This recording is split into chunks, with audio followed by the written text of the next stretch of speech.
అయితే ఇక్కడ ఇంకొక విషయం మనం గ్రహించాలా. చాలా సంగతులు మనం వింటున్నాం, చదువుతున్నాం, కానీ చాలా సంగతులు మనం నిజమని నమ్మట్లా. చాలా సంగతులు అవి నిజమని నమ్మితే మన ప్రవర్తన, మన వ్యవహార శైలి మరోలాగా ఉంటుంది. యేసు ప్రభు గ్రంథంలో నుండి సేవకులు అందించిన మాటల్లో నుంచి కొన్నిటిని మాత్రమే మనం తీసుకున్నాం, నమ్మాం, కానీ అన్నిటినీ మనం నమ్మలేదు. నమ్ముతున్నాము అంట. మళ్ళీ నేను అడిగాను అనుకో కొన్ని సంగతులు, నరకం ఉందని మీరు నమ్ముతున్నారా అని నేను అన్నాను అనుకో, నమ్ముతున్నాం అని చేయనిస్తారు. యేసు ప్రభువే నిజమైన దేవుడని మీరు నమ్ముతున్నారా అని నేను అడిగితే నమ్ముతున్నాం అని చేయెత్తుతారు. యేసు ప్రభు రెండవ రాకడ ఉందా, నిజంగా వస్తాడా, వస్తాడని మేము నమ్ముతున్నాం అంట. యేసు ప్రభు న్యాయపీఠం మీద కూర్చొని మనకు తీర్పు తీరుస్తాడా, తీరుస్తాడని నమ్ముతున్నా. మనమందరం సదాకాలం ప్రభువుతో కూడా ఉంటామా? ఎందుకు ఉంటాం, ఉండాలనేగా బాప్తీసం కూడా పొందింది. పాయింట్ కదా. ఇట్లా నేను ప్రశ్న అడిగాను అనుకో, సెకండ్ గ్యాప్ కూడా ఉండకుండా డింగ్ అని చేయెత్తుతారు. ఓకే, కానీ అవి కేవలం మాటలకే పరిమితం. ఆయన సర్వశక్తి గలవాడని నమ్ముతున్నారా? నమ్ముతున్నాం. ఓకే, ఆయన నిన్ను ప్రాణం కంటే ఎక్కువగా ప్రేమిస్తున్నాడని, నీ గురించి ఖచ్చితంగా ఆలోచన కలిగి ఉన్నాడని, నీ పరిస్థితులు చూస్తున్నాడని, నీవు మాట్లాడే మాటలు వింటున్నాడని, నిన్ను గురించి ఇతరులు మాట్లాడుకునే మాటలు కూడా విని ఉన్నాడని మీరు నమ్ముతున్నారా అంటే నమ్ముతున్నాం. అనంత జ్ఞాని అయినటువంటి ప్రభు నీ జీవితాన్ని తన చేతుల్లోకి తీసుకున్నాడు. నిన్ను ఒక క్షేమకరమైన రేవుకి నడిపిస్తాడని నువ్వు నమ్ముతున్నావా అని నేనంటే నమ్ముతున్నాను. ఇట్లాంటి ప్రశ్నలు నేను ఎన్నిసార్లు వేసినా కాసేపు చేతికి ఎక్సర్సైజ్ అన్నమాట. నమ్ముతున్నాను. నేను అంటాను నమ్మట్లేదు అంటాను. చాలా సంగతులు నమ్మట్లేదు, కానీ నమ్ముతున్నాము అని భ్రమపడుతున్నారు, నిజముగా నమ్మట్లేదు. నమ్మితే లైఫ్ ఇంకో టైపులో ఉంటుంది. అదే సూచన మనం ఆయన మాటలు నమ్ముతున్నామంటానికి. మన లైఫ్ ఇంకో టైపులో ఉంటుంది, మన జీవన విధానం మరో టైపులో ఉంటుంది. అలా ఉండట్లేదు. సహజమైన జీవితమే, కామన్ లైఫే మనకుందంటే మనం నమ్ముతున్నామని భ్రమపడుతున్నాం కానీ నమ్మట్లా. ఇది నా పాయింట్. ఎందుకో చెప్తా. యేసు ప్రభు తన శిష్యులు తనతో కూడా ఉన్నప్పుడు మనుష్య కుమారుణ్ణి దుష్టుల చేతికి అప్పగిస్తారు, వారు ఆయనను కొరడాలతో కొట్టి, అరచేతులతో కొట్టి ఆయనను సిలువ వేసి చంపుతారు, ఆయన మూడవ నాడు తిరిగి లెగుస్తాడు అనే మాట పలు దఫాలు చెప్పాడా లేదా? శిష్యులతో ఉన్నప్పుడు చెప్పాడా లేదా? చెప్పలేదా? చెప్పాడా లేదా? పెద్దగా చెప్పండి, మీద అన్నం పెడతాను. చెప్పాడా? అప్పుడు తోమా విన్నాడా లేదా?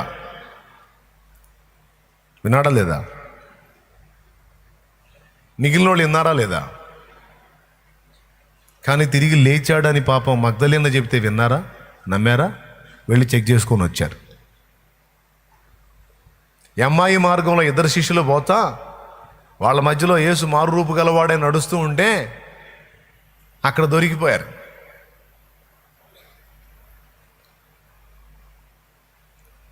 ఏంటి మీరు మాట్లాడుకుంటుంది అని వాళ్ళతో నడుస్తా ఈయన అడిగాడు. ఈయన మారు రూపులో కనపడ్డాడు వాళ్ళకి. యేసుప్రభు అన్నట్టు అర్థం కాల వాళ్ళకి. ఎవరో అయ్యా నువ్వు అంటే, నేను పై ప్రదేశానికి వెళ్ళే బాటసారిలేయా, మీరు కూడా బాటసారిలే కదా, ఏంటి మీరు ఏదో మాట్లాడుకుంటున్నారు, ఏంటి ఏం సంగతి అంటే, ఏం సంగతి? యెరూషలేములో జరిగిన సంగతి నీకు తెలీదా? నజరేయుడకు యేసును సిలువ వేశారు కదా, ఆ సంగతి తెలీదా? ఎవరు? యేసు. అవునా? ఏం జరిగింది? ఏం చేద్దాం? మేము కూడా ఆయన్నే ఫాలో అయ్యాం, ఆయన శిష్యులం. ఓహో, అయితే ఏం చేద్దాం? ఆయన మాట్లాడటంలోనూ ప్రకటించడంలోనూ కార్యంలో చేయటంలోనూ శక్తిగల ప్రవక్త అయి ఉన్నాడు. కానీ ఆయన పట్టుకొని సిలువ వేసి చంపేశారు. అన్ని నిట్టూర్పులు విడుస్తా నడుస్తుంటే లేఖనముల నెరగని మందమతులారా అని మొదలుపెట్టాడు. ఆయన చనిపోయి సమాధి చేయబడి తిరిగి లెగుస్తానని చెప్పిన మాట మీరు మరచిపోయారా? ప్రవక్తల లేఖనాలు ఆయన గురించి ఏం చెప్పినాయో, ఆయన మీతో కూడా ఉన్నప్పుడు మీకు ఏం బోధించాడో మర్చిపోయారా అని వాళ్ళని గద్దించి మాట్లాడాడు. ఆ మాటలు వింటున్నప్పుడు ఈ ఫోర్స్ ఎక్కడో మనకి టచ్ అయింది అని డౌట్ వస్తుంది. కానీ వ్యక్తిని చూస్తేనే ఆయన కాదు. స్తోత్రం. కొంతమందికి యేసు ప్రభు మారు రూపులో కూడా ప్రత్యక్షం అవుతాడు అంటే నమ్మకం ఉండదు. లేఖనంలో అనేక పర్యాయాలు అలా ఉంది.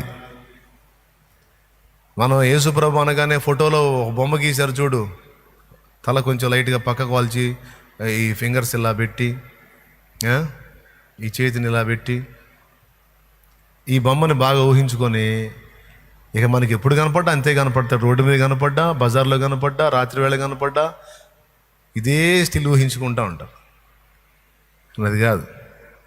ఆయన రకరకాలుగా నీ సమీపానికి వచ్చే అవకాశం ఉంది, నిన్ను సంధించే అవకాశం ఉంది. దానికి లేఖనమే సాక్ష్యం. అది ఆ ఫోటోని బాగా ఫిక్స్ అయిపోయి అదే రూపం అనుకుంటారు. అంటే ఆ రూపం కాదా ఇంకో రూపం అంటే వాస్తవంగా ఆయన ఉన్నప్పుడు ఆయన చూసి గీసిన వాళ్ళు ఎవరు లేరు. ఇలా ఉండొచ్చు రూపం అని ఒక చిత్రకారుడు గీసినటువంటి ఊహా చిత్రం లేదా అంచనా. స్తోత్రం. లూకాసు వార్త 24లో ఎమ్మాయి మార్గంలో ఆయన పలికిన మాటలు, శిష్యులను గద్దించిన గద్దింపులు, లేఖనాలను ఎత్తి చెప్పాడు. మారు రూపులో వారికి ప్రత్యక్షమయ్యాడు. ఇక దాని గురించి వాళ్ళందరినీ వాళ్ళకి బోధించి, ఆ ఇద్దరికి బోధించి, ఆ మాటలు విన్నప్పుడు అధికారం గలవాని మాటల వల్లే ఉన్నాయి, మన బోధకుడి మాటల్లాగా ఉన్నాయి అనుకుంటున్నారు. కానీ మనిషిని చూస్తేనే ఆయన కాదు. కొన్నిసార్లు దీనుల్లాగా మన దగ్గరికి వస్తాడు ఆయన. ఒక రోగగ్రస్తుడిలాగా మన దగ్గరికి వస్తాడు. ఒక కురూపిలాగా మన దగ్గరకు వస్తాడు. వస్త్రహీనుడిలాగా మన దగ్గరకు వస్తాడు. ఆహారానికి లేని వాళ్ళలాగా మన దగ్గరకు వస్తాడు. దైవజనుడిలాగా మన దగ్గరకు వస్తాడు. సహ విశ్వాసిలాగా మన దగ్గరకు వస్తాడు.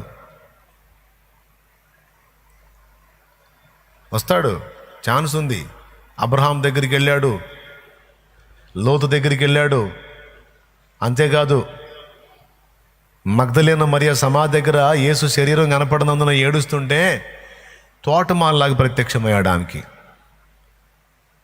అయ్యా నువ్వెవరివి? తోటమాలివా?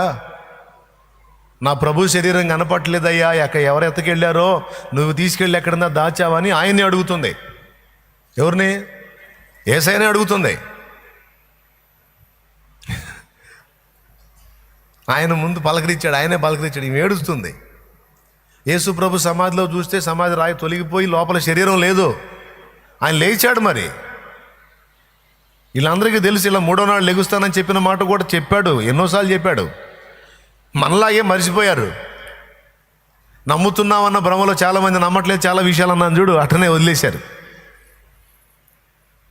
ఏడుస్తా, నా ప్రభు శరీరం కనపట్లేదు, నా ప్రభు శవం కనపట్లేదు, శరీరం కనపట్ల అని మొత్తుకుంటా ఉంది. ఆ తోటమాలిలాగా ఆ పని ఈ పని చేస్తున్నట్టుగా వచ్చి నిలిచి, అమ్మా ఏమమ్మా ఎందుకు ఏడుస్తున్నావు అన్నాడు. అయ్యా నువ్వెవరు? తోటమాలివా? నా ప్రభు శరీరాన్ని ఎవరు ఎత్తుకొని పోయారయ్యా, కొంపతీసి నువ్వేమైనా తీసుకెళ్ళావా? ఎక్కడ పెట్టావో చెప్పయ్యా, నేను నా ప్రభువుని తీసుకొని పోతానంటాను. ఏం చిన్న బొమ్మ తీసుకొని పోవటానికి? కానీ ఆమె సాహసం చూడు. ఆ డెడ్ బాడీ ఎక్కడుందో చెప్పు, మృతదేహం ఎక్కడుందో చెప్పు, నేను తీసుకొని పోతా. ఎంత ప్రేమ! ఆ తర్వాత అన్నాడు, మరియా అన్నాడు. ఆ స్వరం ఐడియా ఉంది ఆమెకి.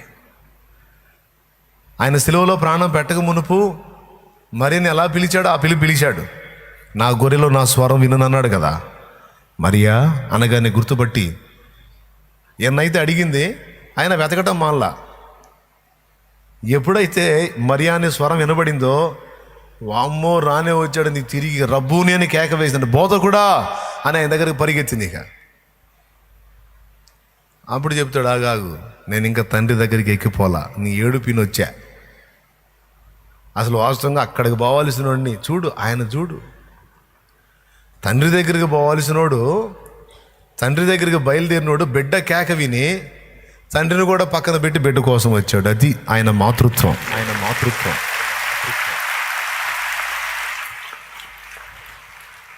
యేసయ్య వ్యక్తిత్వ సౌందర్యం, ఆయన మాతృత్వం అది. అందుకే తల్లి కూడా యేసే అనేది నేను. స్తోత్రం.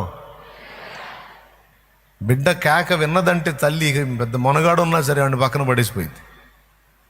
ముఖ్యమంత్రితో మాట్లాడే పరిస్థితి ఉన్నా సరే బిడ్డ కేక వినబడిందంటే, సార్ ఏమనుకోవద్దు, బిడ్డ ఏడుస్తున్నాడు, నేను మళ్ళీ వస్తా సార్, సారీ సార్ అని పోయిద్ది ముందు.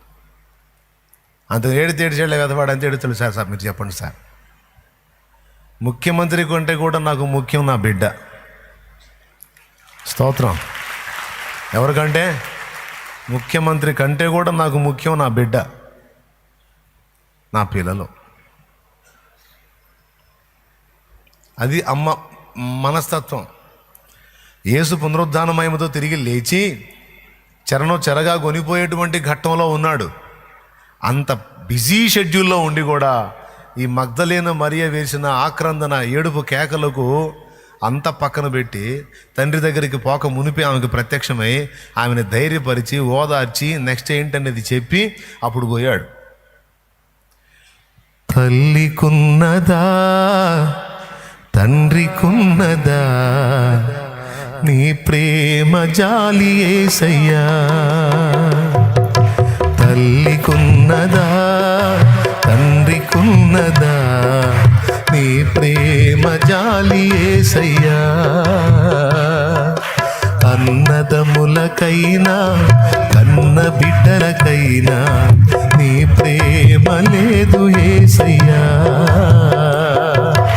యేసయ్యా యేసయ్యా నా మంచి యేసయ్యా, యేసయ్యా యేసయ్యా నా మంచి యేసయ్యా, తల్లికున్నదా తండ్రికున్నదా నీ ప్రేమ జాలి యేసయ్యా. యేసయ్యలో మాతృత్వం చూశాను నేను, అమ్మదనం చూశాను, అమ్మలోని కమ్మదనం చూశాను యేసులో. అందుకే అమ్మైనా మరచేను కొన్ని వేళలా, మరొక నువ్వు కాచేవు అన్ని వేళలా అని పాడుకున్నాను. హల్లెలూయా. యేసు నీ అనురాగం నిజమైన మమకారం దొరుకున్న ఏందైనా ఈ జగతిలో. కాబట్టి అక్కడ మారురూపుగా ప్రత్యక్షమయ్యాడంటానికి చెప్తున్నాను నేను. మనల్ని కూడా అలా దర్శించే అవకాశం ఉంది. కాబట్టి ఎవరు దీనులు నీ ముందుకు వచ్చినా, ఎవరు బాధితులు నీ ముందుకు వచ్చినా, దేవుని పిల్లలు నీ ముందుకు వచ్చినా, దైవ జనులు నీ ముందుకు వచ్చినా తొందరపడి తృణీకరించొద్దు. జాగ్రత్త జాగ్రత్త. వాళ్ళకి ఇవ్వాల్సిన గౌరవం వాళ్ళకి ఇవ్వు. కొన్నిసార్లు భక్తులను పోల్చుకొని ఆయన వచ్చే అవకాశం రియల్గా ఉంది. రియల్గా సశరీరంగా వచ్చే అవకాశం ఉంది.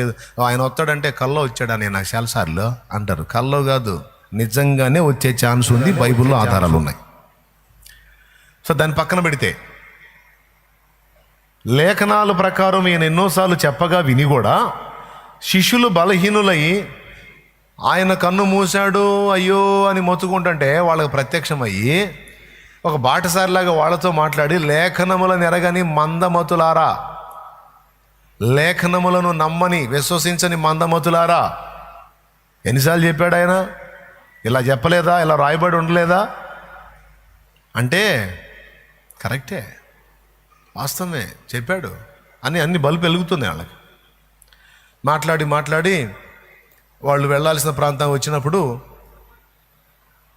మీరు ఎక్కడి దాకా అండి, మీరు బయలుదేరి వెళ్తున్నారు కదా, ఎక్కడి దాకా?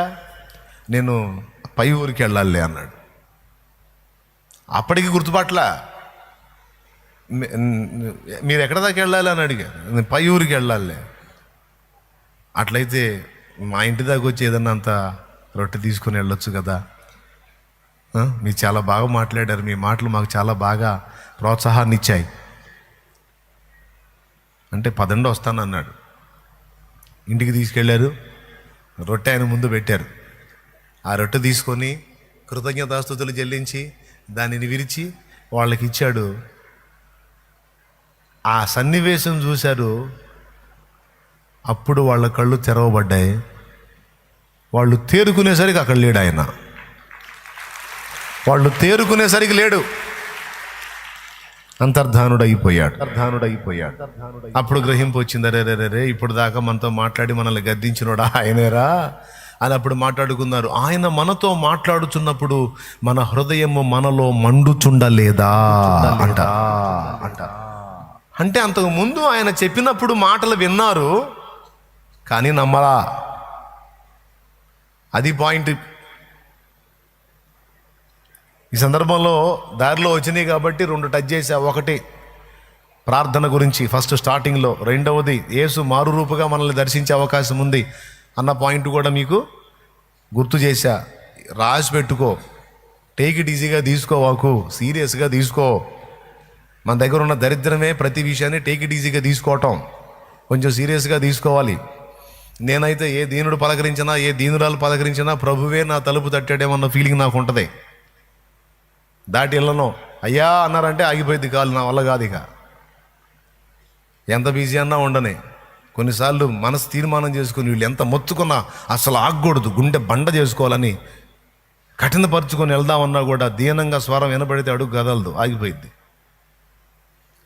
దేవుడు దర్శించే అవకాశం ఉంది అటు రీతిని. అందుకని సందర్భం వచ్చింది కాబట్టి చెప్పాను, జస్ట్ గుర్తుపెట్టుకో. ఇక అసలు పాయింట్కి వస్తున్నా, చదివించిన పాయింట్కి. చాలా సంగతులు మనం విని ఉండవచ్చు, చదివి ఉండవచ్చు, దైవజనుడి ప్రసంగం ద్వారా కూడా తెలుసుకొని ఉండొచ్చు గాక.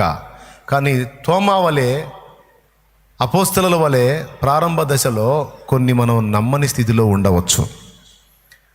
కానీ మనం నమ్మనంత మాత్రాన, మనం విశ్వసించినంత దేవుని కార్యాలు అసత్యాలా? ఎంత మాత్రం కాదు. దేవుడు నమ్మదగిన వాడు. ఆయన చెప్పిన విషయాలన్నీ వాస్తవంగా జరుగుతాయి. హల్లెలూయా. వాస్తవంగా జరుగుతాయి. అయితే చూసి నమ్మిన వారి కాడికి చూడక నమ్మిన వారు ధన్యులు అన్నాడు. ఇప్పటి వరకు దేవుడు చెప్పిన సంగతుల్ని చూడక ఎంతమంది విశ్వసించారో వారందరూ ధన్యులు. ఇక నుంచి లేఖనములు ఎలాగో నెరవేరునో అవి చూడబోతున్నారు ఇక భవిష్యత్తులో. బాయ్ ఇచ్చారా లైన్లోకి? అది ఎందుకంటే ఇక జరగబోతున్నటువంటి చరిత్రలో, ఇక భవిష్యత్తు ప్రపంచంలో ఇక భవిష్యత్తులో జరగబోతున్న సంభవాల్లో జరిగేటువంటి ప్రతి ఘట్టము లేఖనాన్ని నీ కళ్ళ ముందుకు తీసుకొచ్చి చూపించి, ఇదిగో ఇది ముందే వ్రాయబడింది చూడు, ఇదిగో ఇది ముందే వ్రాయబడింది చూడు, ఇదిగో ఇది ముందే ప్రభు తన గ్రంథములో రాయించాడు చూడు. ఇక్కడ రాసుంది, అక్కడ జరుగుతుంది, ఇక్కడ రాసుంది, అలాగే అయ్యింది, ఇక్కడ రాసుంది, అదే జరుగుతుంది. దీన్ని ఏమంటారంటే రుజువులు చూసి నమ్మటం అంటారు. స్తోత్రం. ఏమంటారు దీన్ని? రుజువులు చూసి నమ్మటం అంటారు. ఇప్పుడు చూసిన తర్వాత, ప్రపంచంలో జరుగుతున్న పరిస్థితులు చూసిన తర్వాత కొంతమందికి విశ్వాసం ఇక మనం ఉంచొద్దన్నా ఆగరు. భలే పని, నమ్మో దేవుడు అస్సలు అంటారు. ఎందుకో తెలుసా? లేఖనాలు నెరవేరుతాయి, ఆ రుజువులు కనబడతాయి కాబట్టి. అందుకే ఇప్పటిదాకా ఏమీ చూడని స్థితిలో విశ్వసించిన వారందరూ అదృష్టవంతులు, ధన్యులు. వాళ్ళకి స్పెషల్ రెస్పెక్ట్ ఉంటుంది, స్పెషల్ గౌరవం ఉంటుంది అక్కడ. ఇక నుంచి అందరూ చూసేవాళ్లే. ఇక చూడక నమ్మిన వారు ధన్యులు అన్న మెట్టు దాటింది. ఇక ఇప్పుడు నేను చెప్పేది ఎంతమందికి అర్థమైంది? నిద్ర వచ్చిన వాళ్ళు గట్టిగా స్తోత్రం చెప్దాం. రైట్. ఎవరు ఏమరు పాటుగా లేరులే, మెలకుతో ఉన్న వాళ్ళు చెప్దాం. ఏనండి, ఇక నుంచి సన్నివేశాలు ఎలా జరుగుతాయంటే లేఖనములు ఎలాగూ చెప్పినవో అలాగూ జరుగుతాయి. దానికి ఇక ప్రారంభమైంది.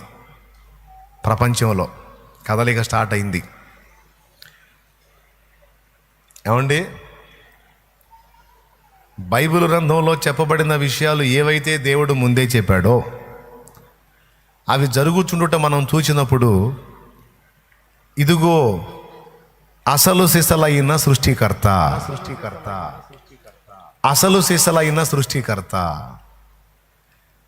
కొన్ని వందల వేల సంవత్సరాలకు ముందే సంభవింపబోయే సంగతులేవో మనకు చెప్పాడు. ఇదిగో తన గ్రంథమందు రాయించి మనకు అందించాడు. యెషయా గ్రంథం ఒక్కసారి మనం కానీ తీసి చూడగలిగితే,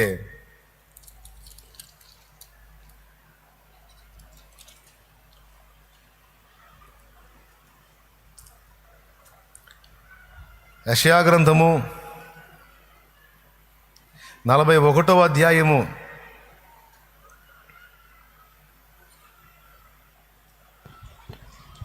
21వ వచనం చూడండి. ఆయన వ్యాజ్యమాడుడని యెహోవా అనుచున్నాడు, మీ రుజువు చూపించుడని యాకోబు రాజు చెప్పుచున్నాడు. జరగబో వాటిని విశదపరిచి మా ఎదుట తెలియజెప్పుడి, పూర్వమైన వాటిని విశదపరచుడి. మేము ఆలోచించి వాటి ఫలమును తెలుసుకున్నట్లు వాటిని మాకు తెలియజెప్పుడి. లేని ఎడల రాగల వాటిని మాకు తెలియజెప్పుడి. ఇక మీదట రాబో సంగతులను తెలియజెప్పుడి. చెప్పు, చెప్పేవాడెవడో చెప్పు. ఇక మీదట జరగబో సంగతులు, రాబో సంగతులు చెప్పేవాడెవరో చెప్పండి. అయిపోయిన కథలు చెప్పటం కాదు, జరిగిపోయిన స్టోరీలు చెప్పటం కాదు, ఏం జరగబోతుందో చెప్పండి రా. చెప్పింది చెప్పినట్లు ఎలా జరగాలంటే అచ్చైనా పొలైనా తప్పిపోకూడదు, పక్కా జరగాలి. చెప్పండి. మీ రుజువు చూపించుడని యాకోబు రాజు చెప్పుచున్నాడు. యాకోబు దేవుడు చెప్తున్నాడు.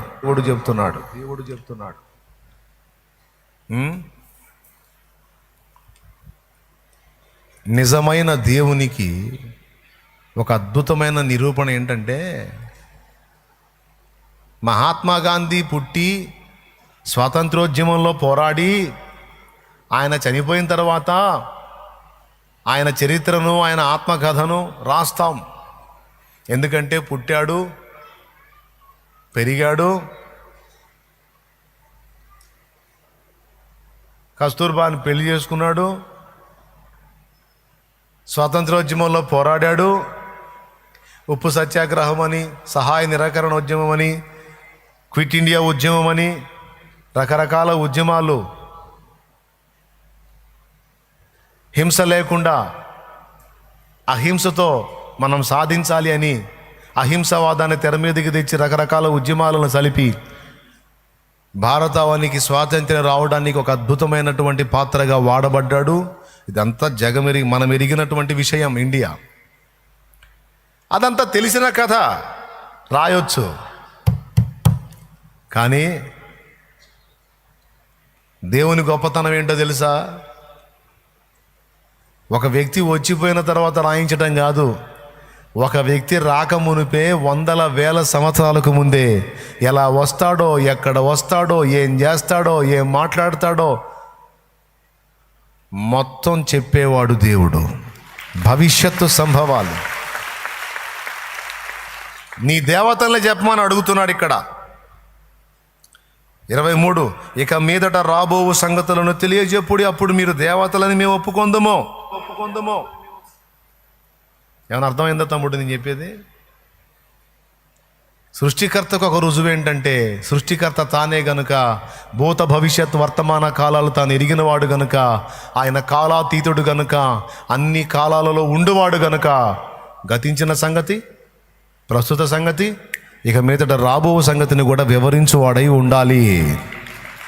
ఈ 3 విషయాలు రుజువు చూపించిన వాడు బైబిల్లో చెప్పబడిన దేవుడు. ప్రపంచ ప్రజలు ఈనాడు కాకపోతే ఏనాటికైనా సరే, ఇప్పుడు వెటకారాలు చేసేవాడు, తిట్టేవాడు, దూషించేవాడు, ఎగతాళిగా మాట్లాడేవాడు మొత్తానికి ఒకరోజు కనువిప్పు కలిగిద్ది. వారు సిగ్గుతో తలదించుకునే రోజు ఒక రోజు వచ్చింది. ఎందుకంటే వారు దూషించి ద్వేషించి ఎగతాళి చేసినటువంటి వాడే ఈ విశ్వ నిర్మాణకుడని, అసలు సృష్టికర్తని జగత్తు మొత్తానికి తెలిసిద్ది.